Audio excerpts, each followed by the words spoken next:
क्या आपने एक ऐसी जगह के बारे में सुना है जहाँ पर सराफिम रहते हैं पर वो बाहर की दुनिया के लोगों को पसंद नहीं करते क्योंकि उनका मानना है मेरा नहीं कि अगर बाहर की दुनिया के लोग यहाँ पर आ गए तो डिजास्टर आ जाएगा। इसी की वजह से मैं भी बाहर नहीं जा सकता। पर यहाँ पर एक कहानी काफी फेमस है सेपरेट की, जो एक महान लेजेंड था। कभी कभी सोचता हूँ कि मैं भी उसी की तरह एक लेजेंड बन सकूं, पर ये मुमकिन नहीं। और मैं एक बात बताना तो भूल ही गया, मैं इंसान हूँ जो सराफिम के बीच रहता है। यहाँ तक कि इसका पता सभी को है। साथ ही साथ मेरा बचपन यही बीता, पर मैंने अपने मॉम और डैड को कभी नहीं देखा। लेकिन मेरे पास ग्रैंडफादर हैं। चलो, मैंने अपने बारे में काफी कुछ कह दिया, अब आपकी बारी है। इस कहानी की शुरुआत में हम एक प्रिंसेस को देखते हैं जो किसी से कह रही थी, मुझे नहीं पता था कि पिछले साल आए टोर्नेडो ने इतना नुकसान किया है। तभी वहाँ पर दो लोग आते के साथ प्रिंसेस से कहते, हमें पास में एक छोटा सा गांव मिला है, अगर हम कहे तो आज रात के लिए हमें रहने की जगह उपलब्ध करा सकते हैं। जिस पर प्रिंसेस बताती, नहीं, अगर हम जबरदस्ती घुसेंगे तो उनके लिए परेशानी खड़ी कर देंगे और मुझे बाहर कैंपिंग करने में कोई परेशानी नहीं है। जिसके बाद हम उनको एक मिस्टीरियस जगह पर देखते हैं जहाँ पर प्रिंसेस कहने लगी, एक रात रुकने के लिए ये जगह काफी बढ़िया है। पर प्रिंसेस को मालूम पड़ चुका था कि यह जगह एंशिएंट रूम्स जो एसगार्डियन टाइम से यहाँ पर है। इसी के साथ वो पूरी रात उस एंशिएंट रूम्स को देखने में बिता देते हैं। नेक्स्ट सीन में हम एक काफी ब्यूटीफुल प्लेस को देखते हैं। फिर वहाँ पर एक अनाउंसर उन लोगों को बता रही थी, अटेंशन प्लीज, जो लोग सीक्रेट ब्लेड फेस्टिवल के दौरान ब्लेड टेस्ट अटेम्प्ट करना चाहते हैं, प्लीज होली टेम्पल में अप्लाई करें। तभी वहाँ पर एक वॉरियर उसको चुप कराते हुए कहता, क्लैम, प्रिंसेस तुम्हें ढूंढ रही है, मैं यहाँ काम संभाल लूंगा। अगले सीन में प्रिंसेस क्लैम से कहने लगी, प्रोफेसर ट्रैक ने बताया कि एक अजीब बादल या यूँ कहें कि एक अजीब सा मिस्ट देखा जा रहा है। ऐसा लगता है कि इस पर दवा या बारिश का कोई असर नहीं होता और ये आसमान में ही रहता है। आयरलैंड ने पिछले कुछ सालों में कई एबनॉर्मल फिनोमिना देखा है जिसकी वजह से फसलों को काफी नुकसान हुआ है। मैं चाहती हूँ कि तुम इसका पता लगाओ, क्या कोई हेल्थ प्रॉब्लम की रिपोर्ट कर रहा है। जिस पर एग्री करने के साथ वो वहाँ से चली जाती है। इसके बाद यहाँ सीन शिफ्ट होकर प्रोफेसर ट्रैक की लैब की तरफ आ जाता है जहाँ पर प्रिंसेस उन अजीब बादलों को देखकर कह रही थी, कोहरा घना होता जा रहा है, इसका मतलब क्या हो सकता है। ये बात को सुनकर प्रोफेसर ट्रैक कहते कि मैं श्योर नहीं हूँ, हालांकि मुझे लगता है कि मिस्ट ज्यादा खतरनाक और भयानक होता जा रहा है। यह सब कुछ किसी भयानक घटना का संकेत हो सकता है। जिसके जवाब पर प्रिंसेस कहने लगी, क्या आप ग्रिल की यात्रा कर क्लैम को ढूंढ सकते हैं। उसी के कुछ दिनों बाद प्रिंसेस कहीं जाते हुए कह रही थी, उनको यहाँ से गए हुए काफी समय हो गया है, मुझे विश्वास है लगभग 2 हफ्ते, और इसमें कितना समय लगेगा। तभी उन पर कुछ असासिन ने हमला कर दिया, जिसके बाद उन असासिन और सोल्जर के दरमियान फाइट शुरू हो जाती है। दूसरी तरफ प्रिंसेस पर भी एक असासिन ने हमला कर दिया, पर प्रिंसेस उससे काफी आसानी से बच जाती है। लेकिन वो कोई अनाड़ी फाइटर नहीं, क्योंकि उसने अपने लेजेंडरी स्पीयर को बाहर निकाल लिया, जो देखकर वो असासिन भी अपने कुनाई नाइफ से उस पर हमला कर देता है, जिसको प्रिंसेस ने अपने स्पीयर से काफी आसानी से ब्लॉक कर दिया। ये देखकर वो असासिन उनको काफी हैरानगी से देख रहा था, पर वो अपने डैगर के साथ उस पर बढ़ चला। जिसके बाद उन दोनों के बीच शानदार तरीके से फाइट शुरू हो जाती है। लेकिन फाइट के बीच में प्रिंसेस ने उसका मास्क तोड़ दिया और वो उसको मारने ही जा रही थी। तभी उसको एक आवाज सुनाई देती है जो उससे कह रही थी, तुम्हारा उससे कोई मुकाबला नहीं है। जिस पर वो असासिन बताता, तुम सचमुच में अच्छी हो प्रिंसेस। जिसके बाद वो एक डीमन में ट्रांसफॉर्म हो जाता है, लेकिन वो एकदम से गायब हो गया। तभी वो आवाज कहती, तुमने उसे खत्म क्यों नहीं किया, तुम उसे आसानी से खत्म कर सकती थी। अगले सीन में प्रिंसेस की मास्टर कह रही थी, तुम ग्रिल जाना चाहती हो उसकी। इस बात पर प्रिंसेस बोलती, मुझे क्लैम की चिंता है। जिस बात पर उसकी मास्टर बताती, अगर किसी को जाना ही होगा तो वो मैं होंगी, क्योंकि वो मेरी स्टूडेंट है। जो सुनने के बाद प्रिंसेस कही, नहीं मास्टर, आपको सेक्रेड ब्लेड फेस्टिवल की तैयारी जारी रखनी चाहिए। जो सुनकर मास्टर कहती, फेस्टिवल पर इतना ध्यान क्यों, क्या तुमको सचमुच में विश्वास है कि कोई इस सूट को बाहर निकाल लेगा। जिस पर प्रिंसेस बताती, लेक की लेडी द्वारा रिजर्व सेक्रेड ब्लेड को जो बाहर निकालता है वह सेपरेट बन जाता है, वह वास्तव में सिर्फ एक लेजेंडरी होगा। मैं बस इतना चाहती हूँ कि लैंड के छोटे छोटे लकी क्यों लंबे समय तक बने रहे। नेक्स्ट सीन में एक बीमार बंदा कह रहा था, मिस क्लैम्प ने उनकी सिटी मिट्टी के चारों ओर नजर डाली और मिस क्लैम्प ने कहा कि वो नॉर्थ फॉरेस्ट की ओर जाएगी। तभी प्रिंसेस ने कहा, नॉर्थ साइड वहाँ तो मिस्ट है, क्या तुम बता सकते हो कि वो मिस्ट क्या है? जिसके जवाब पर वो पर्सन कहने लगा, मुझे नहीं पता। इससे पहले कि हमें एहसास होता कि कुछ भी हो रहा है, वह बढ़ता ही रहा और इससे पहले हम उसे जानते तब तक उसका साइज बढ़ता चला गया। हमने इसकी जांच के लिए आदमी भेजे लेकिन कुछ भी सही नहीं था। फिर हम मिस्ट का सीन देखते हैं जहाँ पर प्रिंसेस क्लैम्प को ढूंढते ढूंढते उसके पास पहुँच गई, लेकिन मिस्ट कुछ अजीब हरकत करने लगता है। धीरे धीरे वो काफी खतरनाक होता जा रहा था, इसलिए प्रिंसेस उन सबको लेकर वहाँ से जाने लगी। दूसरी तरफ उस मिस्ट ने वहाँ की जगह तहस नहस करना शुरू कर दी, यहाँ तक कि प्रोफेसर ड्रैक अंदर ही रिसर्च कर रहे थे और उनको अपने सामने कुछ अजीब दिखाई दिया जिसको वो अपनी शीशी में भर लेते हैं, पर वो तुरंत डार्कनेस में बदल गया। जिसके बाद हम क्लैम और प्रिंसेस को देखते हैं जिसके पीछे पीछे मिस्ट आ रहा था, यहाँ तक कि वो इतना खतरनाक हो चुका था कि जो भी उसके रास्ते में आता वो सब उसको बर्बाद कर देता। फिर हम प्रोफेसर को देखते हैं जिनको एक आंख देख रही थी, लेकिन प्रोफेसर उसको देखकर काफी हैरान थे, पर वो आंख प्रोफेसर को अपने डार्कनेस से मार देती है। दूसरी तरफ वो मिस्ट काफी खतरनाक हो चुका था, साथ ही साथ कुछ लोग उस मिस्ट के अंदर खींचे चले गए। तभी सामने की तरफ हम एक लड़की को देखते हैं जो कह रही थी, मैं तुम्हारे साथ गेट ऑफ केओस खोलूंगी, लेकिन वो दोनों उसके अंदर से चले गए, पर वो काफी तेजी से उनके आगे आते हुए अपने मैजिक से उन पर अटैक कर देती है, जिससे बचते हुए वो वहाँ से जाने लगे, पर वो उसको देख नहीं पा रहे थे। अगले सीन में एक डीमन हंसते हुए बोलता, इंटरेस्टिंग, यहाँ तक कि वो काफी तेजी से उनकी तरफ जाने लगा। फिर वो डीमन और उस लड़की के दरमियान फाइट शुरू हो जाती है, जहाँ पर वो डीमन अपनी पावर से उसके अटैक को ब्लॉक कर रहा था और वो ईवल की तरह हंसते हुए उसके फ्लेम टोर्नेडो को बर्बाद करके रख देता है। उसी वक्त वहाँ की जमीन फटने लगी, जिसकी वजह से क्लैम्प नीचे गिर जाती है, पर किसी तरीके से प्रिंसेस बच गई। इसी के साथ वो ईवल लड़की वहाँ से चली जाती है, पर प्रिंसेस रो रही थी क्योंकि उसको लग रहा था कि क्लैम्प मर चुकी है और उसकी इस हालत को डीमन भी देख रहा था। फिर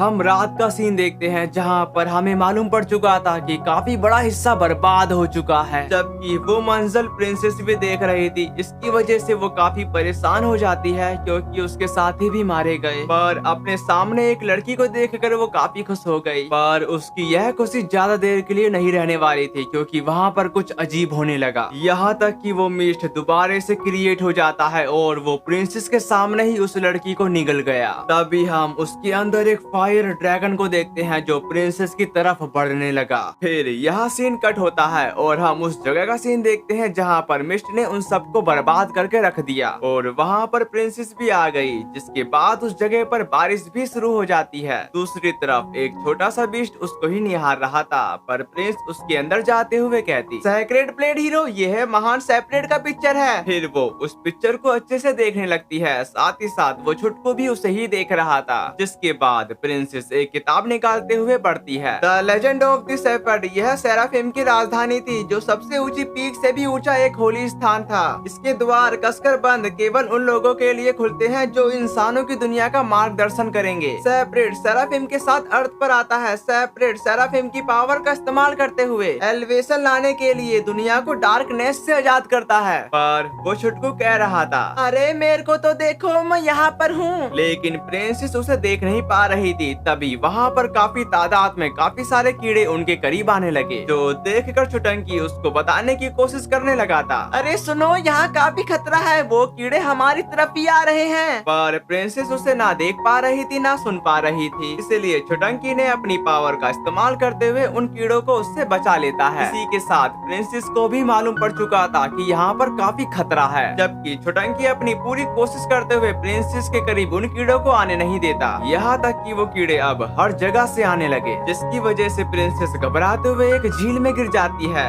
पर वो तैरते हुए एक अलग ही जगह पर पहुंच गई और वहाँ पर प्रिंसेस बढ़ते बढ़ते हुए एक नई जगह पहुंच जाती है, जहाँ पर उसको सेपरेट का मार्क दिखता है। जिसके बाद वो स्टोन खिसकते हुए आगे बढ़ने लगा और वो एक जगह पर रुककर एक्टिवेट हो जाता है, जिसके साथ ही वहाँ पर एक छोटा सा गेट समन हो जाता है। इसी के साथ वो उसके अंदर चली गई। इसके बाद यहाँ सीन शिफ्ट होकर हमारे मेन प्रोटैगोनिस्ट की तरफ आ जाता है, जो छलांगे मारते हुए कहीं जा रहा था। इसी के साथ हम सामने की तरफ एक फ्लाइंग रूंस को देखते हैं। उसको देखकर प्रोटैगोनिस्ट कहता, बहुत खूब, इतना बड़ा रूंस यहाँ। साथ ही साथ साथ वहाँ पर मिकलियो भी आ गया और उससे कहता, तुम फिर से अपने आप से बाहर क्यों निकल जाते हो? तुमको ज्यादा सावधान रहने की जरूरत है क्योंकि तुम नॉर्मल इंसान हो। अगर तुम गिरते हो तो इसका अंत तुम्हारे लिए अच्छा नहीं होगा। पर मुझे लगता है कि यह उसी का शुक्रिया है, लेकिन मुझे ये कैसल काफी बढ़िया लगा। अगले सीन में मिकलियो कह रहा था, उन्होंने कहा मुझे, लेकिन मुझे यकीन है कि एल्डर इस रून्स के बारे में जरूर जानते होंगे। वे जानते हैं कि हमें रून्स की खोज करना काफी पसंद है। तभी रैन को कुछ दिखाई दिया,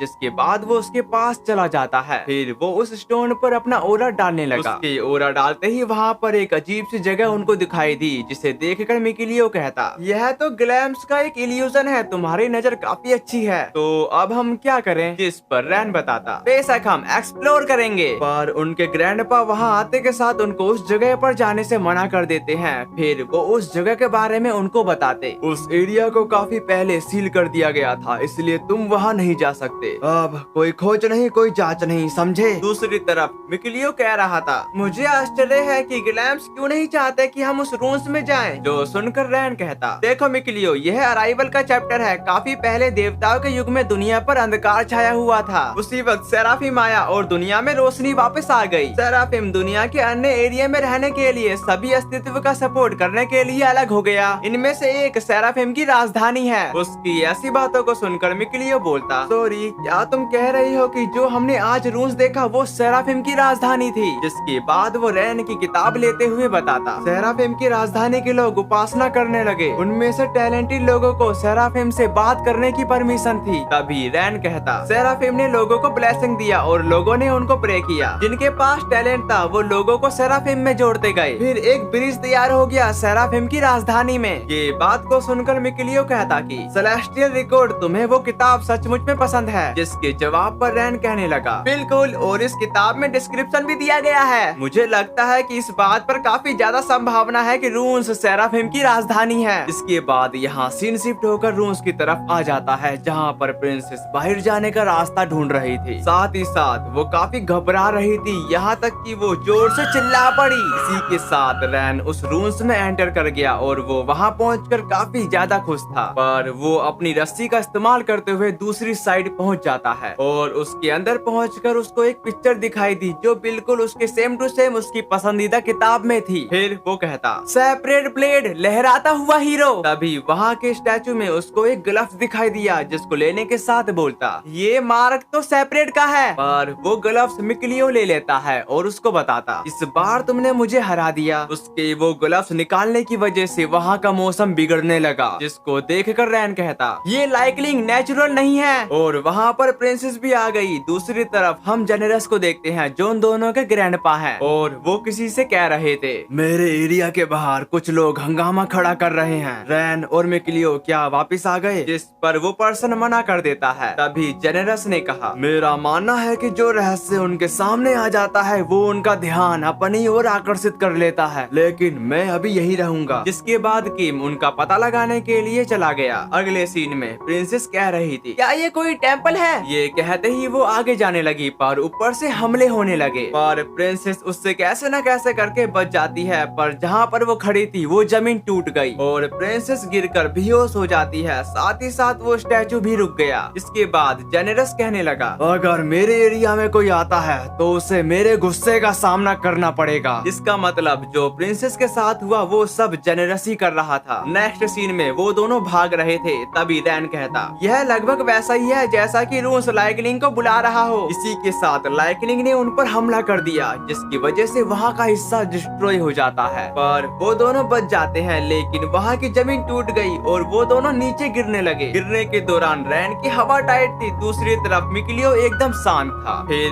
वो अपने मैजिक का इस्तेमाल करते हुए कहता, सर्जिंग करंट्स, ट्विन फ्लो। उसके इस मैजिक को देखकर रैन कहा, है?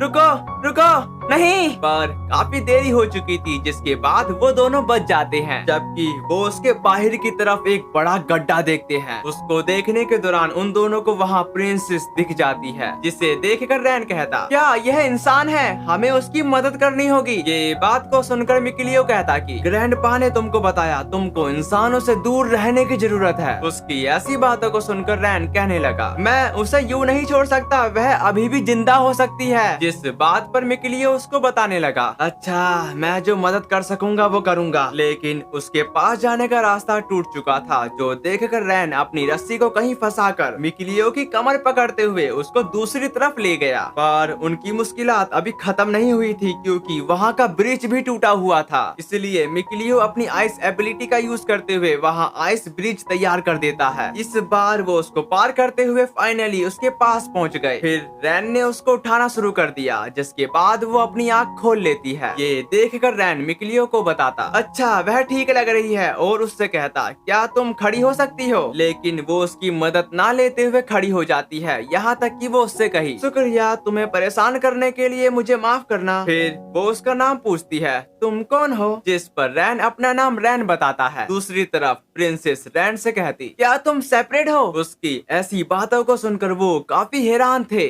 जो सुनकर रैन कहता, नहीं मैं एक रेगुलर इंसान हूँ और तुम भी तो इंसान हो, पर ये पहली बार है जब यहाँ कोई इंसान आया है। जिस पर प्रिंसेस बताती है, इस जगह पर टेम्पल होगा जिसे सेराफिम की राजधानी के रूप में जाना जाता है, अगर है तो क्या यहाँ सेपरेट को नहीं होना चाहिए? तभी रैन मना कर देता है, क्योंकि उसको वहाँ कोई नहीं मिला, पर उसे एक पिक्चर जरूर मिलती है जो सेपरेट होली ब्लेड उठा रहा है। ये बात को सुनकर प्रिंसेस कहते कि तो ऐसा लगता है कि आखिरकार यह सिर्फ एक लेजेंड थी, दुनिया को अब बचाया नहीं जा सकता। अगले सीन में मिकिलियो कह रहा था, किसी इंसान को अंदर आने देने से तुम्हें काफी परेशानी होने वाली है। जिसके जवाब पर रैन कहने लगा, चाहे कुछ भी हो, मैं उस पर्सन को नजरअंदाज नहीं कर सकता जिसे मदद की जरूरत है। उसकी ऐसी बातों को सुनकर मिकिलियो बोलता, या तुमको यह अजीब नहीं लगता वो तुम्हें अपना नाम भी नहीं बता रही है? जिस बात पर रैन उसको बताने लगा, उसके पास शायद अपने कारण होने चाहिए, लेकिन वो बुरी इंसान तो नहीं लगती। पर मिकिलियो को मालूम था कि अब ये ग्रैंडफादर के गुस्से का सामना करेगा। फिर हम बाहर का सीन देखते हैं, जहाँ पर रैन प्रिंसेस को बता रहा था, गॉड, स्पिरिट, डीमन, ह्यूमन, सहायक डर के माध्यम से उन सुपर नेचुरल बीइंग्स को सेराफिम कहो। उसकी ऐसी बातों को सुनकर प्रिंसेस कहती कि लगता है तुमने भी सेलेस्टियल रिकॉर्ड को पढ़ा है। मुझे बताओ तुम किस गाँव में रहती हो और उसका नाम क्या है? जिस बात पर रैन अपने गाँव का नाम एलिसिया बताता है। तभी मिकिलियो कहता, मैं ग्रैंडफादर को रिपोर्ट करने जा रहा हूँ। इसी के साथ वहाँ पर काफी सारे लोग आ गए, जिसको देखकर प्रिंसेस पूछती, सेराफिम अगर तुम यहाँ पर हो तो प्लीज मेरी बात पर ध्यान दो। जैसा कि भविष्यवाणी की गई थी, दुनिया जब डार्कनेस से घिरी हुई होगी तब दुनिया को बचाने के लिए तुम्हारी मदद की जरूरत होगी। सेराफिम प्लीज मुझे अपनी मदद दे दो, पर मेरे सवाल का जवाब तो दो। तभी रैन के साथी ने कहा, रैन डिजास्टर को बुलाने से पहले हमें यहाँ से चले जाना चाहिए। दूसरी तरफ जेनेरस भड़कते हुए कह रहा था, अबे इडियट, तुम इंसानों को यहाँ पर क्यों लाए? जिस पर मिकिलियो बताता, ग्रैंडफादर आपने रैन के एग्रीमेंट को सुनने का वादा किया था। ये बात को सुनकर जेनेरस कहता कि रैन तुम जानते थे तुमने रूल क्यों तोड़ा, पर जो तुम कर चुके हो उसे सही नहीं किया जा सकता। हालांकि तुमको उसे नीचे के रिलम में वापस भेजना होगा। यहाँ रहने वाले सभी लोगों की शांति के लिए तुमको जरूर ही ऐसा करना चाहिए। इंसान हमारे लैंड पर केवल डिजास्टर लाते हैं। तुमने हमारे साथ लंबा समय बिताया है, हमें देखने और हमसे बात करने की स्किल हासिल की है। ऐसा कोई नॉर्मल ह्यूमन नहीं कर सकता, तुमको यह समझना होगा। जिसके जवाब पर रैन कहने लगा, तो फिर आपने मुझे सेलेस्टियल रिकॉर्ड क्यों दिया ग्रैंडफादर? किताब में कहा गया है अस्तित्व में सेराफिम और इंसान एक साथ खुशी से रह रहे थे। इसके अलावा वो सेराफिम पर विश्वास करती है। फिर हम बाहर का सीन देखते हैं, जहाँ पर मिकिलियो रैन का इंतजार कर रहा था। तभी मिकिलियो ने रैन से कहा, ग्रैंडफादर ने एक मैसेज भेजा है, यह अनमोल है कि इंसान कब डिजास्टर का कारण बनेगा। हालांकि उसको कुछ करना और किसी डिजास्टर को भड़काना भी ना समझी है, इसलिए मैं तब तक इंतजार करूंगा जब तक वह जाने के लिए तैयार ना हो जाए। उसके इस बात पर रैन काफी खुश हो जाता है, साथ ही साथ उसने उसका शुक्रिया अदा भी किया। लेकिन मिकिलियो एक जगह पर सोच रहा था, जहाँ पर जेनेरस ने उससे कहा था, मुझे पता है मिकिलियो वह ईमानदार है, यही कारण है कि मैं चिंता में हूँ। नेक्स्ट सीन में रैन सुअरों का शिकार कर रहा था, जो देखकर प्रिंसेस कहती, तो क्या तुमने अपनी पूरी लाइफ इस तरह जिया है? जिस पर रैन एग्री कर गया और उनकी बात कोई सुन रहा था, पर इसका पता प्रिंसेस को चल जाता है और उससे पहले कि वो उसे देख पाती तब तक वो वहाँ से चला गया। अगले सीन में रैन सेलेस्टियल रिकॉर्ड को पढ़ रहा था, वहीं दूसरी तरफ प्रिंसेस सो रही थी। तभी उसको सपना आता है जिसमें वो उसी मिस्ट के ड्रैगन को अपने करीब आता देख रही थी, जिसके बाद वो तुरंत उठ जाती है। इसका पता रैन को भी चल चुका था, इसलिए रैन उससे पूछता, हे अब क्या तुम बेहतर महसूस कर रही हो? उसकी इस बात पर प्रिंसेस एग्री कर गई, पर वो उसके हाथ में सेलेस्टियल रिकॉर्ड को देखती है। ये देखकर रैन बताता, यह सेलेस्टियल रिकॉर्ड है, जब मैं बच्चा था तब से मैंने इसे कई बार पढ़ा है। फिर प्रिंसेस उसको अपने बारे में बताती है, मेरा सपना रून्स को देखने के लिए दुनिया भर की यात्रा करना है। सेलेस्टियल रिकॉर्ड के ज्यादातर रीडर्स ऐसा कहते हैं और मैं बहुतों में से एक हूँ, लेकिन यह संसार घूमने फिरने की स्थिति में नहीं है। पिछले कुछ समय से दुनिया समझ के परे डिजास्टरों का सामना कर रही है। मैंने भी एक भयानक डिजास्टर को एक्सपीरियंस किया जिस पर विश्वास करने में मुझे अभी भी परेशानी होती है। उस दिन की यादें आज भी मेरे जहन में ताजा हैं। वो बात को सुनकर रैन का कहना है, तो जब दुनिया में डार्कनेस छा जाता है तब उजाले को लाने के लिए सेपरेट समन होता है। इससे पता चलता है कि तुम यहाँ सेपरेट को ढूंढने आई हो ना? जिस पर एग्री करने के साथ प्रिंसेस बताती, हाँ, लेजेंड ही एकमात्र ऐसी चीज है जो मेरे पास बची है, लेकिन जब मैं यहाँ हूँ मैंने सीखा लेजेंड सिर्फ एक फेरी टेल है। जिसके बाद वो बाहर की तरफ रो रही थी क्योंकि उसने जो उम्मीद कायम की थी वो इस दुनिया में है ही नहीं, और उसको रोता जेनेरस भी देख रहा था। जिसके बाद रैन मिकलियो के घर जाकर उससे कहता, मिकलियो प्लीज मेरे साथ घर वापस चलो क्योंकि वो लड़की नहीं मिल रही। इसी के साथ वो दोनों उसकी तलाश शुरू कर देते हैं। कुछ देर मशक्कत करने के बाद रैन को प्रिंसेस मिल गई जो सो रही थी और उसके पास जेनेरस की चादर थी। इसके बाद यहाँ सीन शिफ्ट होकर रूम्स की तरफ आ जाता है जहाँ पर रैन प्रिंसेस को वो जगह दिखा रहा था और उसको वो जगह भी दिखाता है जहाँ पर सेपरेट की पिक्चर थी। साथ ही साथ रैन बताता, महज एक फेरी टेल के लिए आसमान में इतनी इम्प्रेसिव चीज को बनाने के लिए कौन अपने रास्ते से हट जाएगा?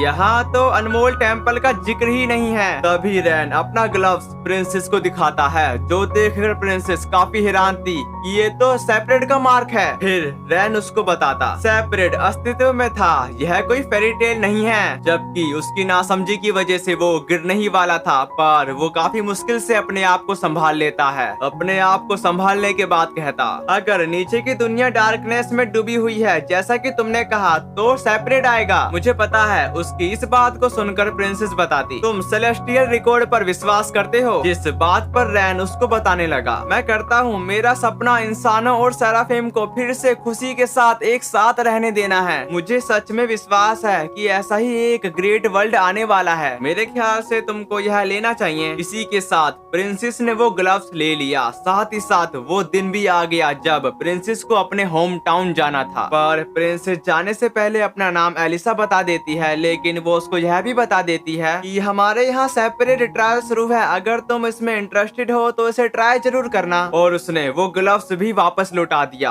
क्योंकि वो रैन की अमानत थी। उसके जाने के बाद जेनेरस को किसी के आने का एहसास हो चुका था। साथ ही साथ वो उन दोनों से कहता, किसी ने हमारे डोमेन पर हमला कर दिया है। जिसके बाद हम उस डीमन को देखते हैं जिसके पास मिकलियो और रैन पहुंच जाते हैं, पर उन्होंने देखा मासून को उस डीमन ने अपने हाथों से उसका गला दबा रखा था। जिसके बाद उनके दरमियान फाइट शुरू हो जाती है, पर फाइट में डीमन काफी तेज था जिसकी वजह से डीमन उस पर भारी पड़ रहा था। साथ ही साथ उसने एक ब्रूटल अटैक रैन पर कर दिया जिसे रैन अपनी सोर्ड से ब्लॉक कर देता है, पर वो इवल हंसी के साथ डीमन दोबारा से उस पर हमला कर देता है। इस बार मिकलियो अपने मैजिक से उस पर अटैक कर देता है। साथ ही साथ उसने आइस ब्लेड से भी उस पर अटैक कर दिया, लेकिन वो उसके अटैक को डॉज करते हुए उस पर हमला करने ही वाला था, लेकिन वक्त पर रैन उस पर हमला कर देता है, पर वो डीमन अपने आप को संभालने में कामयाब रहा। जो देखकर रैन काफी गुस्से से एक खतरनाक अटैक उसे दे मारा जिसकी वजह से वो एक चट्टान से टकरा गया,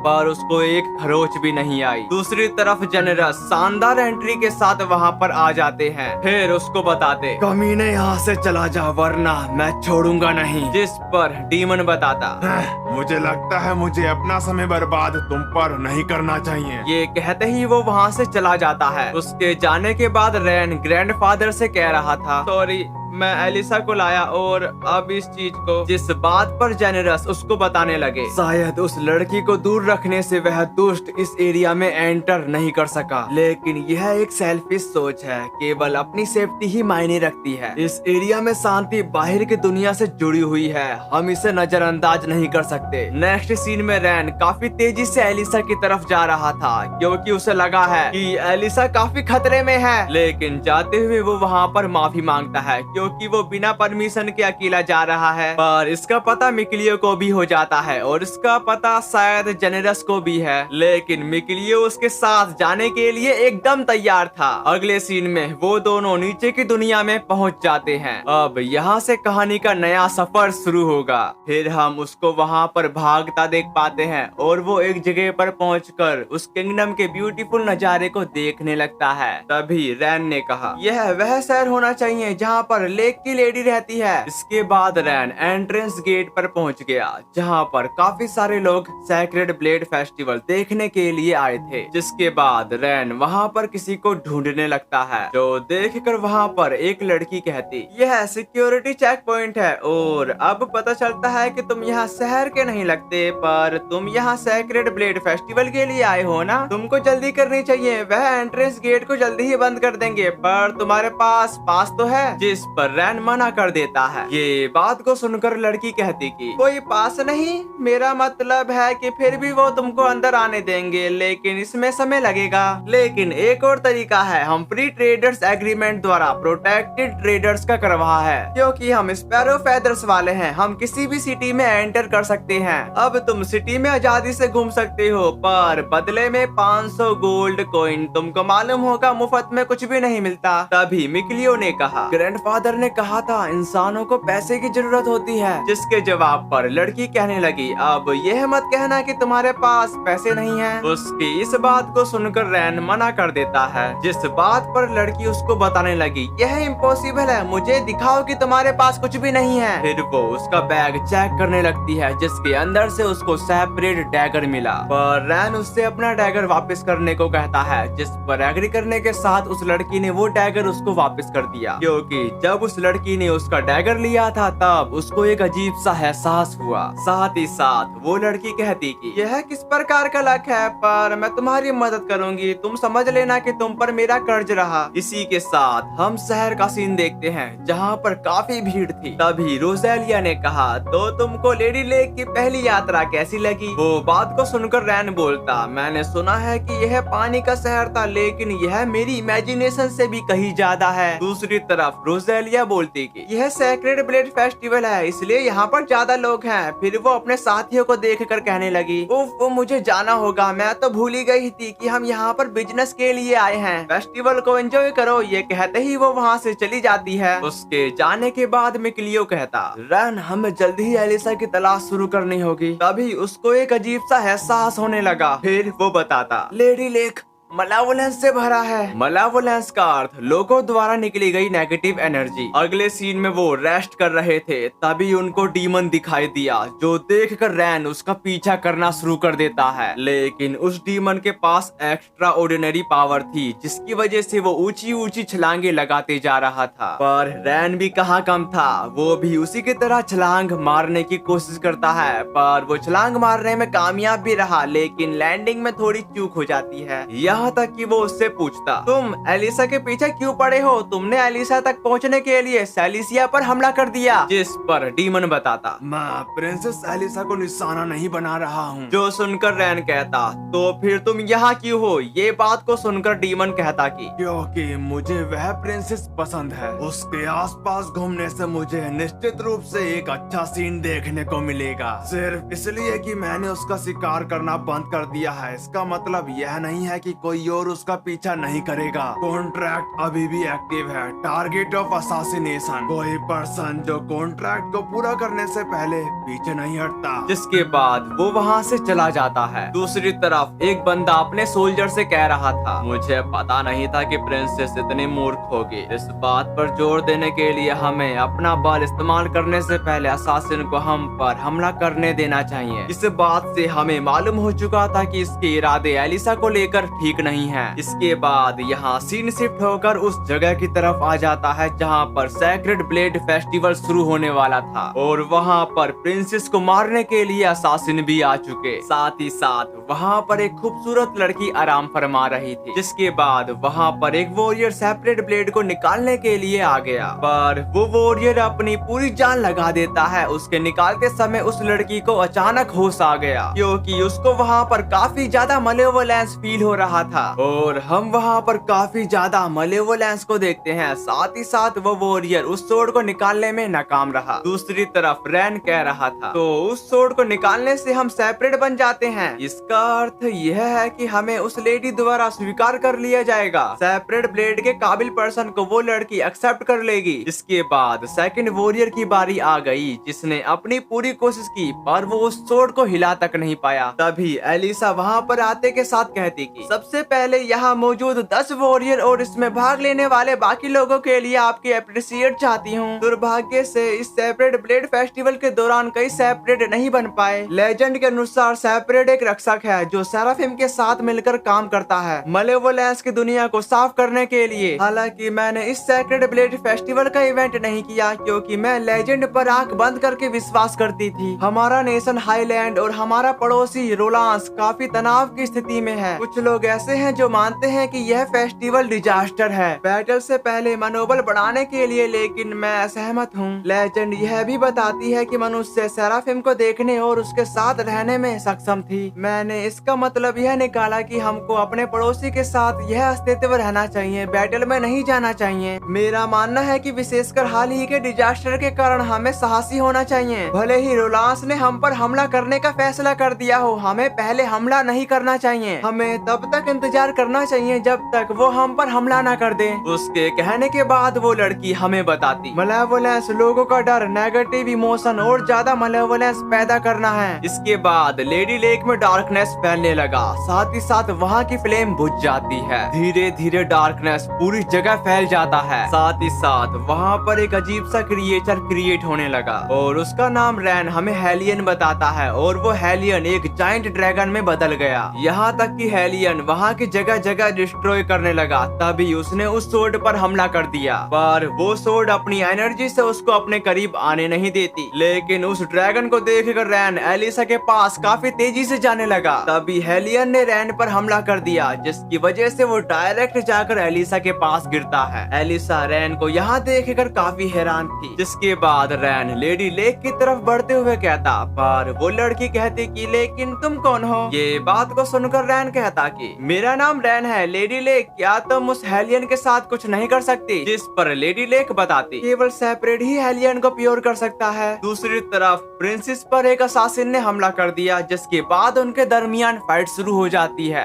उसकी फाइट को देखकर रैन उसकी मदद करने ही वाला था, पर एलिसा उसे रोकने के साथ कहती मेरी चिंता मत करो, इस सिचुएशन को हैंडल करने के लिए तुम्हारी जरूरत है। भले ही मैं नहीं कर सकती लेकिन मुझे पता है तुम कर सकते हो, यह सच है। उसके ये कहते ही रैन सेक्रेड ब्लेड को निकालने के लिए चला गया। इसी के साथ रैन ने उस सोड को टच कर दिया जिसकी वजह से वहाँ की जगह रुक जाती है। तभी लेडी लेक यानी लाइला बताती मेरी सोड बनना मेरे रहने के लिए एक यूटेंसिल रूप में काम करना है और सेपरेट का बोझ उठाना। जिसके बाद उसने वो सोड निकाल ली जिसकी वजह से वहाँ की जगह पहले जैसी हो जाती है। तभी रैन ट्रांसफॉर्म होकर हेलियन पर हमला कर देता है और वो लगातार कट उस पर लगाते ही जा रहा था। जिसके बाद उस हेलियन की हालत काफी ज्यादा खराब हो गई और वहाँ पर मिक्लियो रैन के ऐसे रूप को देखकर काफी हैरान था। जबकि रैन कहता फैथमस मियोमा वह तुम्हारी। तभी लाइला ने कहा हाँ मेरा यही नाम है। अब रैन अपने अंदर उमड़ती हुई पावर का इस्तेमाल करो, सेपरेट की असली पावर को अनलीस्ट करो। इसी के साथ रैन अपनी पूरी ताकत से उस पर हमला कर देता है और उसके एक ही खतरनाक अटैक की वजह से हेलियन पिघल गया। साथ ही साथ उसका अटैक इतना ब्रूटल था कि वहाँ की जगह तहस नहस हो जाती है। हेलियन के मरने के बाद वहाँ के लोगों की निगाहें रैन से हट ही नहीं रही थी। यहाँ तक कि बुरे लोग रैन को देखकर वहाँ से जाने लगे, पर ज्यादा एनर्जी रिलीज करने की वजह से रैन थक कर गिर गया। इसके बाद यहाँ सीन शिफ्ट होकर बेड रूम की तरफ आ जाता है जहाँ पर रैन उठ गया, पर उसको मालूम नहीं था कि मेरे साथ क्या हुआ था। जिस पर मिक्लियो बताता तुम्हें 3 दिन से बुखार था। तभी लाइला ने कहा ऐसा इसलिए है क्योंकि तुम मेरे वैसल बन गए हो ये बात को सुनकर मिकलियो कहता कि अगर एलिसा तुम्हें नहीं बचाती तो काफी बुरा हो सकता था। जिसके जवाब पर रैन कहने लगा, एलिसा ने मुझे बचाया, रुको। पर एलिसा को क्या हुआ? जबकि एलिसा वहाँ पर एक बड़ा जग लेकर आ गई और वो रैन को जगह देखकर काफी खुश होने के साथ कहती, मुझे काफी खुशी है कि तुम जाग गए। फिर वो दोनों डिनर करने के साथ एलिसा बताती, तुम्हारी भूख को देखते हुए ऐसा लगता है कि बुरा समय खत्म हो चुका है। उसकी ऐसी बातों को सुनकर रैन बोलता, एलिसा तुमने पूरे समय मेरा ख्याल रखा है ना? उसके लिए शुक्रिया। जिस बात पर एलिसा उसको बताने लगी, मैं ही वह हूँ जिसे तुमको शुक्रिया कहना चाहिए जब तुमने सेपरेट ब्लेड को बाहर निकाला और फेस्टिवल में उस दंगे को शांत किया। मेरा दिल पहले की तरह धड़क उठा। जब यह सब नहीं हो रहा था तब मन में ऐसे ख्याल आए जो सही नहीं थे। जिसके बाद हम रैन के अलग ही लुक को देखते हैं, जो देखकर एलिसा कहती, तुम पर यह सेपरेट की कॉस्ट्यूम काफी अच्छी लग रही है। जिस पर एग्री करने के साथ लाइला बताती, तुम पर यह काफी अच्छी लग रही है। तभी रैन ने कहा, मिकलियो तुम इसे एक्सेप्ट क्यों नहीं कर रहे? क्या तुम जेलिस हो? ये बात को सुनकर एलिसा कहती कि क्या वहाँ पर सेराफिम है? जिस पर एग्री करने के साथ रैन कहता कि हाँ, इसे मिकलियो कहा जाता है। फिर वो मिकलियो को एलिसा के करीब लाकर खड़ा कर देता है। दूसरी तरफ रैन लाइला से बातें कर रहा था कि यहाँ पर लाइला है जिसे हर कोई लेडी लेक कहता है। जिसके बाद एलिसा बोलती कि मुझे सचमुच में विश्वास था कि तुम ही सेपरेट बनोगे, पर इस बीच हम कुछ नहीं कर सकते, भले ही सेराफिम हमारे करीब है। उसी वक्त लाइला ने कहा, लेकिन यह सही नहीं है। जिस पर रैन ने कहा, वह तुम्हारी बातें नहीं सुन सकती। फिर लाइला गुर्राते हुए कहने लगी, रैन प्लीज एलिसा का हाथ पकड़ो, मैं तुम्हारे माध्यम से अपनी आवाज एलिसा तक पहुंचाने की कोशिश करूंगी। इसी के साथ वो दोनों ने एक दूसरे का हाथ अपने ऊपर धर लिया। फिर लाइला बताती, क्या तुम मुझे सुन सकती हो एलिसा? मैं लाइला हूँ। जिसके जवाब पर रैन उसको बताने लगा, ऐसा तो नहीं लग रहा कि वह तुम्हारी बातें सुन रही है। ये सुनकर लाइला कुछ सोचने के बाद कही, ठीक है रैन, अपनी आंखें को बंद करो। जिसके बाद लाइला उसको कुछ बताने की कोशिश करने लगती है। एलिसा क्या अब तुम मुझे सुन सकती हो? पर इस बार भी नाकाम रही, क्योंकि रैन ढंग से फोकस नहीं कर रहा है, जिसकी वजह से लाइला गुस्सा करने लगी। उसके गुस्से को देखकर रैन अपनी पूरी कोशिश करने लगता है। इस बार लाइला ने भी उसकी थोड़ी मदद कर दी। इसी के साथ लाइला कुछ कहती है और वो बात एलिसा को सुनाई देती है, जो सुनकर एलिसा बोलती, मैं उसे सुन सकती हूँ, क्या वो यहाँ पर है? जबकि लाइला कहने लगी, एलिस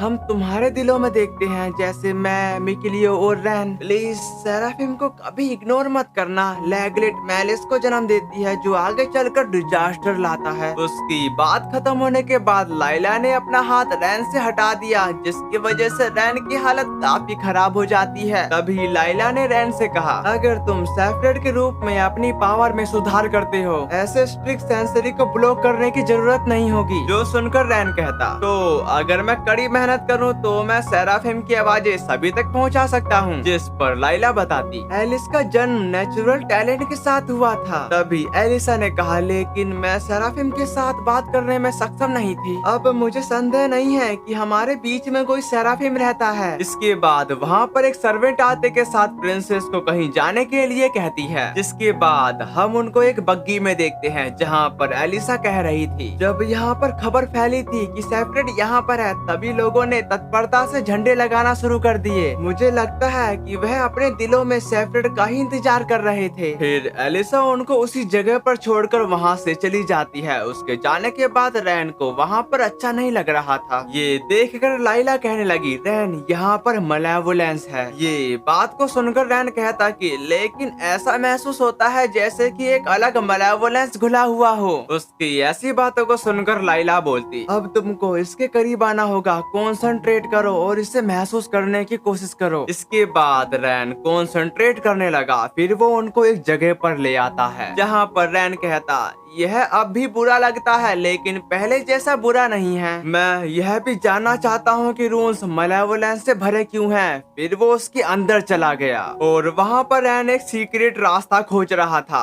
कुछ देर रिसर्च करने के बाद उसको एक दरवाजा मिल गया, पर वो सील था, जिसे देखकर मिकलियो उस जगह को को टच कर दरवाजे के सील को बाहर निकाल देता है, जिसे देखकर रैन को याद आता है शायद मैं इस सील को ओपन कर सकता हूँ। इसके बाद रैन ने अपने डैगर को बाहर निकाल दिया और उस सील के सामने रख दिया, जिसके बाद वहाँ पर मिस्टीरियस रास्ता ओपन हो जाता है। इसी के साथ वो उसके अंदर जाने लगे। अंदर पहुँचने के साथ रैन कहता यहाँ पर काफी ज्यादा मलेवोलेंस है और उसके पीछे ड्रैगन स्टैचू था, जिसे देखकर वो घबरा जाता है। साथ ही साथ मिकलियो उस ड्रैगन स्टैचू को देखकर कहता कि डिजास्टर का अवतार, दुर्भाग्य का प्रतीक, डिस्ट्रक्शन ऑफ हार्बिंजर, ऐसी चीज को बनाना और उसे यहाँ रखना, इन रूम्स में जरूर कुछ गड़बड़ है। जिस पर रैन बताता यहाँ पर मलेवोलेंस काफी ज्यादा है, क्या इसका कारण वो मूर्ति तो नहीं? जो सुनकर लाइला कहती यहाँ कहीं ना कहीं कुछ और है जो मलेवोलेंस पैदा कर रहा है, क्या यह एक हेलियन है? इसी के साथ वहाँ पर एक हेलियन आते के साथ उन पर हमला कर देता है, पर वो तीनों उस अटैक से अपने आप को संभाल लेते हैं। तभी मिकलियो ने उस हेलियन पर अटैक कर दिया, जिसकी वजह से वो हेलियन काफी छोटे छोटे बैट में बिखर जाता है। लेकिन रैन अपनी पावर से उसका सामना कर रहा होता है, यहाँ तक कि वो हेलियन अपनी बीस्ट फॉर्म में आते के साथ उन पर हमला कर दिया, पर रैन अपनी जी जान लगाते हुए हेलियन पर अटैक कर देता है। दूसरी तरफ लाइला एक स्पेल कास्ट करते हुए कहती नाचो मेरी फ्लेम और एक क्रिम्सन स्टोर में बदल जाओ, फ्लेम वोर्टेक्स। उसके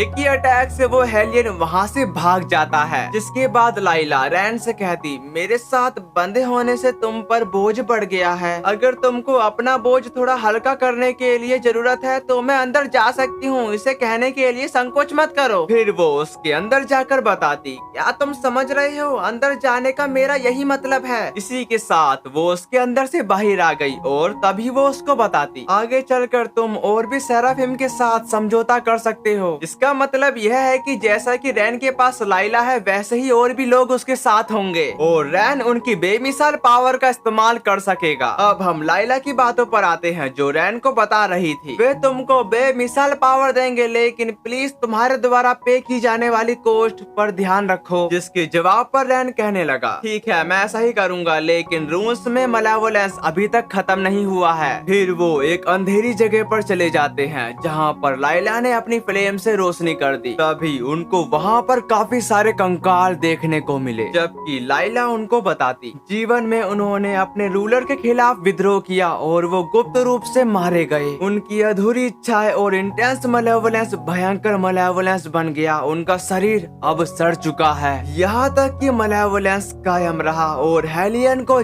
जन्म दिया। इसी के साथ जमीन में हलचल होने लगी। तभी वहाँ पर काफी तेजी से पानी आने लगा, जिसको देखकर मिकलियो अपने आइस मैजिक से वहाँ की जगह फ्रीज कर देता है। जिसका मौका पाकर वो जल्द ही वहाँ से निकलने लगे। उसी वक्त वहाँ पर रैन मुसीबत में पड़ गया और वो अपने आप को कैसे न कैसे करके संभाल लेता है, लेकिन वो ड्रैगन स्टैचू उस पर गिरने ही वाला था, पर लाइला और मिकलियो उसको डिस्ट्रॉय कर देते हैं। फिर वो बाहर की तरफ जाने लगे, लेकिन बाहर का नजारा काफी खतरनाक हो रहा था। साथ ही साथ रैन कहता लाइला क्या इसका कारण मलेवोलेंस है? जिस पर एग्री करने के साथ लाइला बताती हाँ, लेकिन यह नॉर्मल मलेवोलेंस से कहीं बड़ा है। तभी रैन कुछ ऐसा देख लेता है जिसको देखकर वो काफी हैरान हो चुका। उसी वक्त यहाँ सीन शिफ्ट होकर एलिसा की तरफ आ जाता है, जहाँ पर एक लेडी कह रही थी तुम्हारी इनफ्लक्स एबिलिटी काफी कट्टर होती जा रही है। उसकी इस बात को सुनकर एलिसा माफी मांगने लगती है। फिर वो लेडी कहती मैं तुम्हें होप नहीं दे रही हूँ, मुझे विश्वास है कि तुम्हारी ईमानदारी ही लेडी लेक को सही दिशा ले जाएगी। और एक बात क्लियर कर दूं, लेडी लेक उस किंगडम का नाम है। साथ ही साथ लेडी लेक नाम लाइला का भी है और उसी के नाम पर यह किंगडम तैयार किया गया है। अब कहानी की तरफ आते हैं, जहाँ पर वो लेडी एलिस से कह रही थी लेकिन पार्टलो और बाकी का लक्ष्य सेफ्रेड को पकड़ना ही है। ये बात को सुनकर एलिसा कहती कि हाँ मैं जानती हूँ और उनका गोल यह भी है कि रॉयल रूल से उनको मुझे हटाना है। जिस बात पर लेडी उसको बताने लगी अगर तुम जानती हो तो मुझे कुछ और नहीं कहना। जिसके बाद एलिसा ने बाहर का नजारा देखा, जहाँ का नजारा काफी खतरनाक हो चुका था। साथ ही साथ मिस्ट उनकी तरफ ही बढ़ रहा था।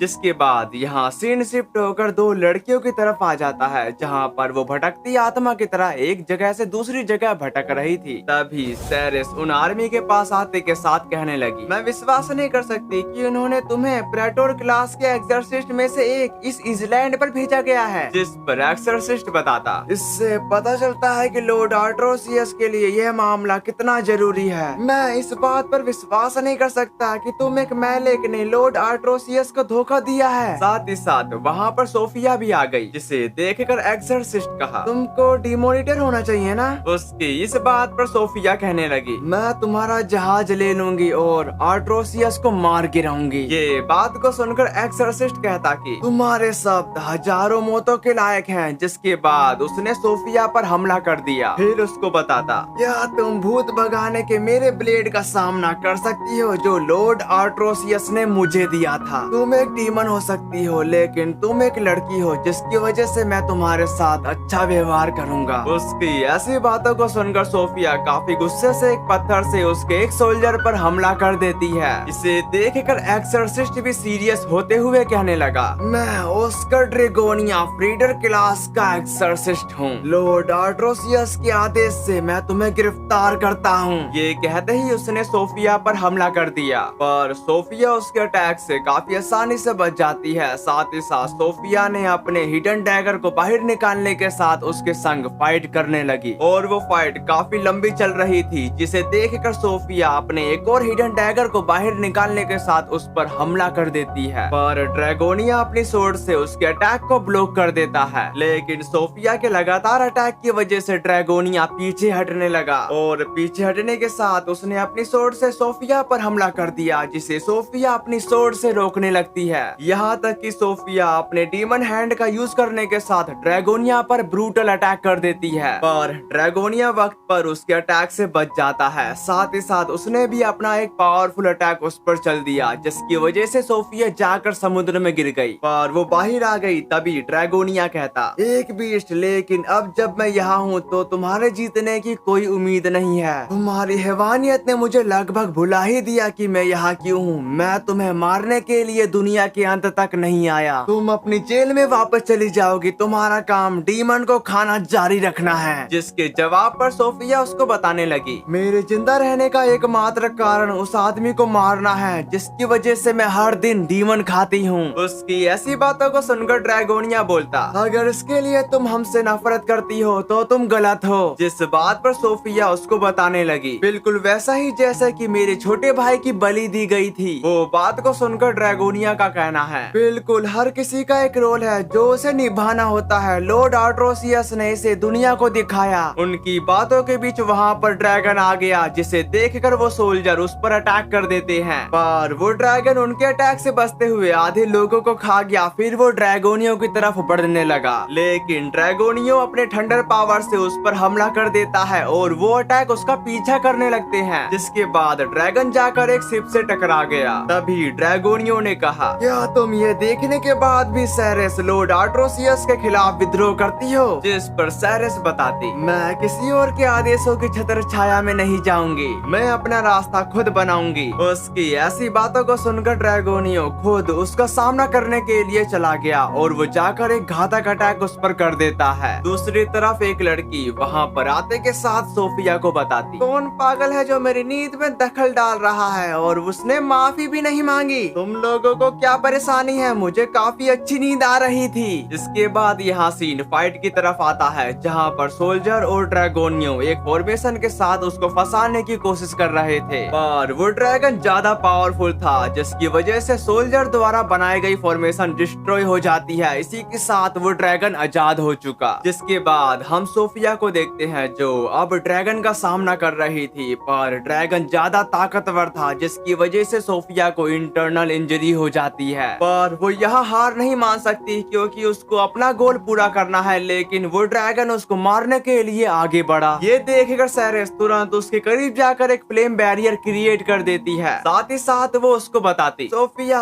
इस खतरे से बचने के लिए और आर्ट्रोसियस को हराने के लिए केवल एक ही तरीका है। मैं अपनी लाइफ को दाव लगा रही हूँ। जिसके बाद ड्रैगन ने अपने आर्ट का यूज करने के साथ वो बैरियर डिस्ट्रॉय कर दिया। साथ ही साथ वो सेम अटैक उन पर भी कर देता है। जिसके बाद वो अटैक सोफिया को लगने ही वाला था, पर बीच में सेरेस आ गई। इसी के साथ हम वहाँ पर कुछ और बंदों को देखते हैं जो उसका सामना करने के लिए आ चुके, और उस बंदे का नाम हमें रोकुरो बताया जाता है। अगले सीन में टनल के अंदर सेरेस की हालत मरने की हो चुकी थी, और ये दोनों टनल के अंदर उस ड्रैगन के अटैक की वजह से यहाँ पर आ गई। तभी सेरेस ने कहा, आट्रोसियस को हराने के लिए तुम कर सकती हो, प्लीज मुझे खा लो। मैं एक कॉन्ट्रैक्ट के अंदर हूँ जो मेरी पावर को मेरे ही अपनी लाइफ से जोड़ता है।